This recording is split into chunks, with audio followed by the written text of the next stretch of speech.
우리나라 최초의 어린이집은 1921년 태화 기독교 사회관에서 운영한 타가 사업이었습니다. 이후 1982년 정부에서는 유아교육진흥법을 제정했고 이에 맞춰 어린이집, 새마을 협동유아원 등을 새마을유아원으로 흡수 통합했습니다. 1991년에는 영유아보육법이 제정되면서 어린이집이라는 명칭을 확정했으며 현재의 어린이집의 모습을 갖추는 시작점이 됐습니다. 어린이집은 유형에 따라 민간 어린이집, 국공립 어린이집, 가정 어린이집, 법인 단체 어린이집, 사회복지 법인 어린이집, 직장 어린이집, 부모 협동 어린이집 등으로 나뉠 수 있습니다. 대표적 유형의 어린이집을 소개해 드리겠습니다.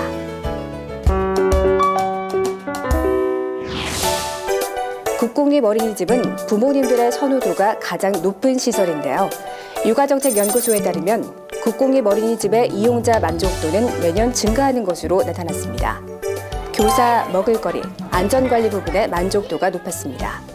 나라에서 어떤 국공립 어린이집을 위탁을 하고 또 그런 것들 지도 점검을 훨씬 더 자주 받다 보니까 국공립 어린이집에서는 영유아의 이익을 최우선으로 하는 그런 보육 현장은 필수뿐이 없다고 생각을 합니다. 그리고 국공립에 있는 교사나 교직원들은 그런 국공립에 대한 다니고 있다는 거에 대한 자부심도 자긍심도 많이 가지고 있어서 어떻게 하면 좀 더 아이들한테 그 엄마로서의 역할을, 엄마 같은 역할을 할 수 있으며 또 교사로서의 어떤 아이들한테 교육과 보호까지도 다 함께 할 수 있는지를 항상 연구하고 있습니다. 국공립 어린이집은 국가나 지방자치단체가 운영하는데요. 그렇기에 안정적인 어린이집의 운영과 질 높은 보육 환경을 제공하고 있습니다. 공공기관에서 어린이집 운영비를 지원하기에 학부모 부담금도 저렴합니다. 또한 급식재료의 경우에도 철저한 품질 관리를 통해 안전하고 바른 먹을거리를 제공하고 있습니다.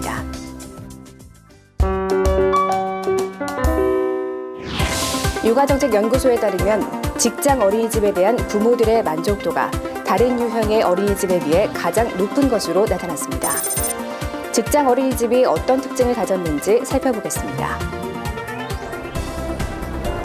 등원 시간이 되자 부모님들의 손을 잡고 아이들이 등원하기 시작합니다. 교실 앞에서 아이와 인사를 하고 부모님은 출근합니다. 직장 어린이집이기에 볼 수 있는 풍경인데요. 퇴근하고 저녁에 집안에서 아이랑 보내는 시간이 짧은데 출근하는 시간 동안 그리고 또 퇴근하는 동안에도 아이랑 함께 할 수 있으니까 그게 제 입장에서는 큰 장점입니다. 이곳의 특징 중 하나는 공학이라는 직장의 특성 때문에 365일 어린이집이 운영된다는 점인데요.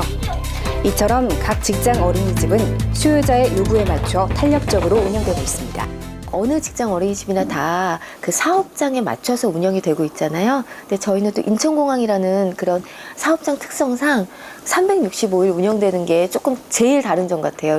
직장 어린이집처럼 이렇게 긴 시간 맡아주거나 좀 부담 없이 이용할 수 있는 곳이 없었다고 하면은 이제 퇴근 시간마다 이제 그때 임박해서 이제 전화를 해서 항상 이제 사정을 해야 되거나 친구들 보면 주변에 그런 경우가 되게 많거든요. 그런 점에 있어서는 제가 여기를 보낼 수 있는 게 되게 큰 장점이라고 생각합니다. 직장 어린이집은 우수한 보육 프로그램을 개발하기 위해 노력하고 있는데요. 공항 꿈나무 어린이집은 연령별 보육과정 연계를 위한 실천적 프로그램으로 고용노동부 장관상을 수상했습니다.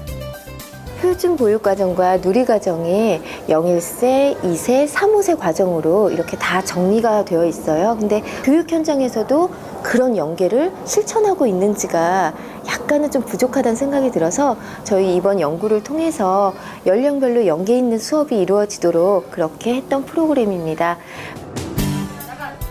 만 2세 쌓기돌이 프로그램은 크리스마스 트리를 따라 쌓아요인데요.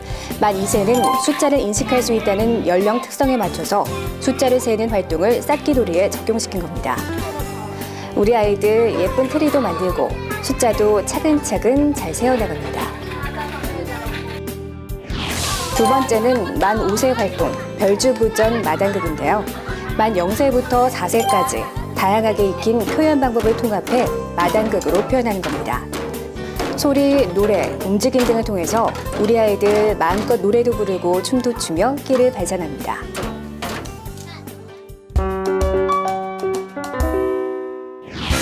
민간 어린이집은 우리나라 어린이집의 시작부터 현재까지 함께 커가며 어린이집 역사의 하나의 축으로 자리 잡았는데요.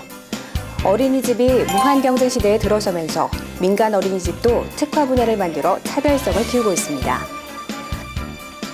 과천에 위치한 민간 어린이집. 이곳은 아이들이 자연 환경에서 마음껏 뛰어놀며 자랄 수 있도록 특화되어 있는데요. 인성교육은 만 5세 이전에 자연의 그 교육에서 이루어진다고 생각합니다. 한겨레 어린이집 같은 경우는 1100여 평의 자연학습 농장을 가지고 있습니다. 그래서 그 농장에서 아이들은 흙의 향기를 느끼고 또 그리고 자라는 과정을 지켜보면서 그것을 탐구하고 관찰하는 과정이 들어갑니다. 또한 또 아이들은 그것을 잘 키운 다음 수확하여서 아이들 건강한 밥상까지 연결돼서 우리 아이들이 건강하게 식습관 형성까지도 이루고 있습니다. 이런 활동을 통해서 아이들은 오감각 기르기 활동을 하게 되고요. 그리고 아이들은 식물의 경이로움을 알게 되고요. 또 그 경이로움을 통해서 사랑하는 방법을 아이가 배우게 됩니다. 버스에서 내린 아이들이 넓은 농장을 걷는 등원 걷기를 합니다. 맑은 공기를 마시고 흙을 밟으며 하루를 상쾌하게 시작하는데요. 등원 걷기로 출출해진 아이들을 위해 아침 간식이 나옵니다. 고구마와 돼지 감자차입니다. 노랗게 잘 익은 고구마를 정말 맛있게 먹는데요. 간식으로 나온 음식들은 어린이집에서 직접 키운 친환경 농작물입니다. 아이들이 맛있게 간식을 먹는 동안 아침 방송이 시작됩니다.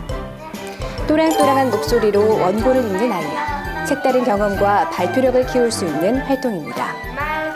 계절별로 농작물을 키우고 수확해 볼 수 있는 활동이 자리 잡고 있는데요. 오늘은 보리와 밀이 잘 자랄 수 있도록 밟아주는 활동입니다.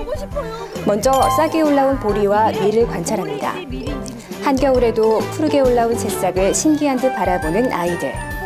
이제는 보리와 밀이 잘 자랄 수 있도록 꾹꾹 밟아줍니다. 자연 탐구 활동을 마치고 관찰일기를 작성하며 활동을 마무리합니다. 보리 밟아주니까 보리가 뭐라 그랬어요? 저희 아이 같은 경우는 굉장히 내성적인 아이예요. 앞에 나가면 친구들한테 얘기도 잘 못하고 한겨울에 와서 아무래도 막 자연적인 환경에 있다 보니까 야외 활동이 굉장히 많거든요. 그러면서 굉장히 씩씩해지고 굉장히 활달해지고 활발한 아이로 변하는 게 느껴지는 거예요.